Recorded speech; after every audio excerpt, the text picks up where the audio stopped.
Foreign Minister Bhutto Zardari, welcome to the program. Thanks for joining us.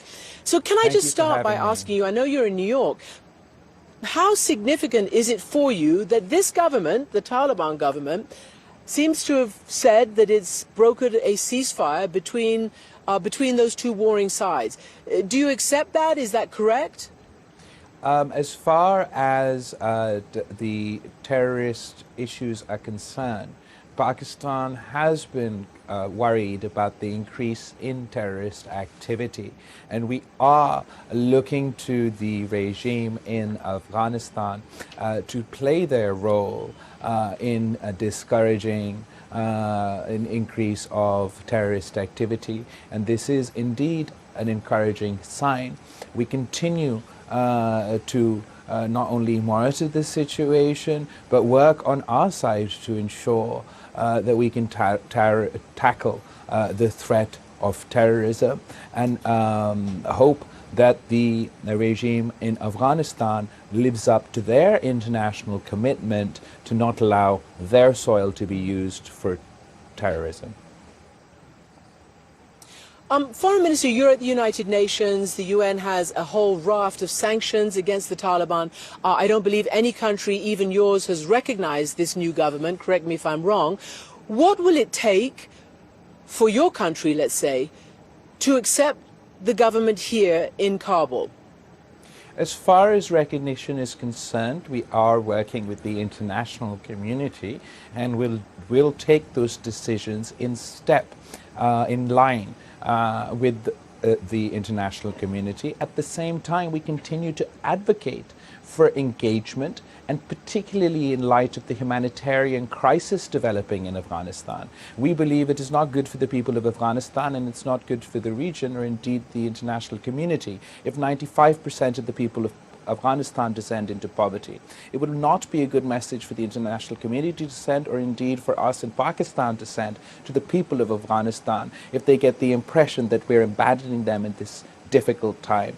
Though we're emphasizing increased humanitarian efforts, and also underscoring the importance of ensuring that there isn't a complete collapse of the Afghan economy. Of course, that too will have disastrous implications for the people of Afghanistan. Simultaneously, we in the international community are emphasizing the importance to the new regime in Afghanistan that they live up to international commitments, be it vis-a-vis terrorism, or more specifically, their commitments to women's education and the education of girls in Afghanistan. And we feel if they live up to international commitments, it would be easier for us and others to fight the case for an increased support for humanitarian efforts and a stabilization of the Afghan economy. You know, you are obviously a Muslim country. I think the world's first Islamic republic was Pakistan. You have well, historically, a lot of influence on the Taliban. You just heard Fatima Gailani, former MP and women's rights activist, peace negotiator. She said that countries such as yours and other Muslim nations also need to put their weight in with the Taliban. Do you have any notions of perhaps your government, trying to persuade them, coming here, talking to them, taking them around, showing them what a proper Muslim country, well, Muslim countries can do to give some kind of rights to women? So as far as our efforts are concerned, I'd like to repeat that it is very important to emphasize the humanitarian crisis developing in Afghanistan and all the steps that we can take to try and avert that. I appreciate the MP who spoke before me. She has been a very brave contributor to her own country. And as far as women's rights are concerned, as far as the right to women educations are concerned, she's absolutely right. We don't see this, I don't see this as an issue of the West. I see the women's rights, or a women's right to education, as rights granted to us from Islam. The first word in the Quran is Ikra, to read. It doesn't say only men read. We are all meant to pursue our path to education, and indeed, in our private interactions and on a public level, we will be emphasizing the importance to ensure a right to access to education, not only because it is a commitment between the Taliban government and the international community, but also these are rights guaranteed to women in Islam.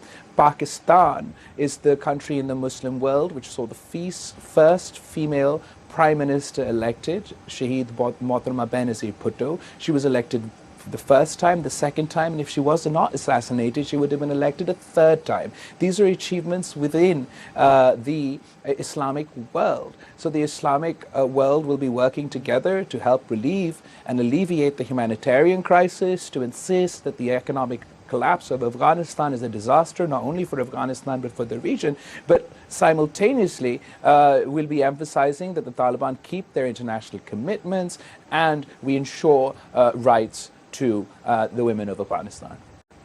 Foreign Minister, you mentioned your mother, the late Benazir Bhutto, who was tragically assassinated.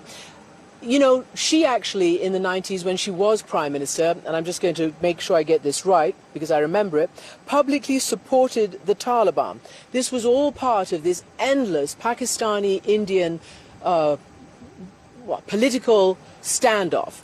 And your former Prime Minister, Imran Khan, after the fall of Kabul, as the Taliban call it, the liberation of Kabul, he actually said the same thing. He welcomed the Taliban takeover, saying the chains of slavery for Afghanistan had been broken. Thank you for your question. The United States believes that your country has played a very dangerous role in supporting the Taliban over the decades.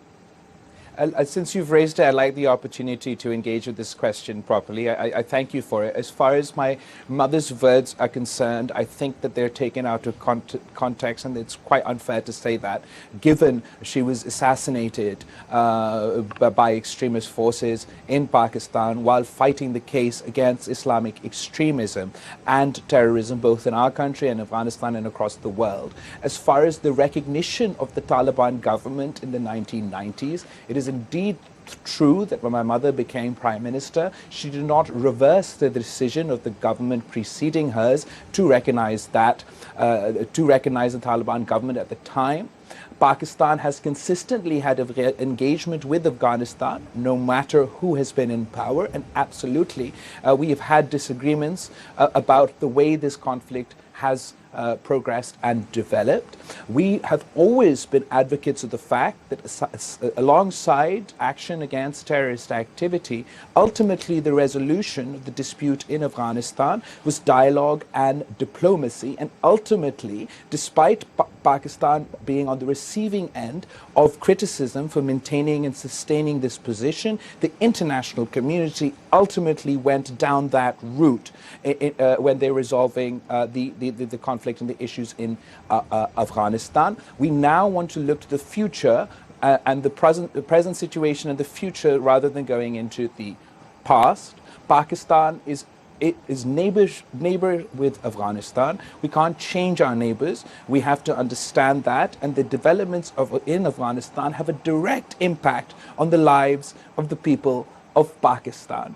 There's a lot of blame to go around about how this situation developed. If we focus on that, I think it hampers our ability to deal with the crisis at hand. We must prioritize relieving the humanitarian crisis, ensuring that there's not a total economic collapse in Afghanistan, and holding the Taliban regime to their international commitments. And I particularly want to just mention here that it was not Pakistan or anybody else, but it was the United States who had direct communication and dialogue with the Taliban regime before their takeover of Kabul, and there's a direct agreement between the United States and this regime. So if we get into pedantics about who recognized who when, that complicates the issue. It's suffice to say that we all believe Pakistan believes and the international community believes that will not serve any of our interests if we abandon the people of Afghanistan once again. Once again, indeed. Can I just ask you, because we did mention it, and it is historically so interesting and relevant, you know, you are Benazir Bhutto's son, you are Zulfikar Ali Bhutto's grandson. Both of them were tragically killed by extremists and fundamentalists. Your grandfather was executed, your mother, as we've said, was assassinated.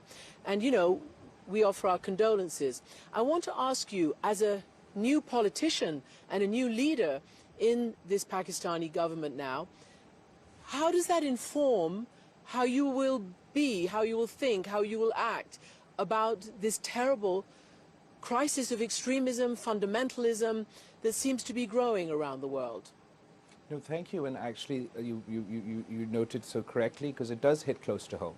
My grandfather, Shaheed Zulfikar Ali Bhutto, was assassinated by the dictator of the day who pushed an Islamization policy within and without Pakistan. The Frankenstein monsters that were created as a result of that regime are the very forces that my mother battled against her entire political life, and ultimately was assassinated at the hands of similar extremist elements and terrorist groups. Now, within the Pakistani context, this definitely informs my outlook, not only domestically and internationally. And while dealing with the realities, the ground realities of the situations in and around us, combating extremism, combating terrorism, spreading the peaceful, progressive message of Islam, advocating for human rights, for women's rights, for democracy, are incredibly important to myself and my party, and form the basis of our manifesto. And we will continue to do so in whatever capacity we find ourselves in. At the moment, there's a unity government in Pakistan where all political parties have come together to push electoral and democratic reforms. And despite our diverse opinions, outlooks, and manifestos, in the larger national interest, we have come together to pull our country out of a multitude of crises, including a threat to our democracy, our economy, and obviously the threat of extremism and terrorism. Foreign Minister Bilawal Bhutto Zardari, thank you very much for joining us. Thank you. It's such a pleasure speaking to you.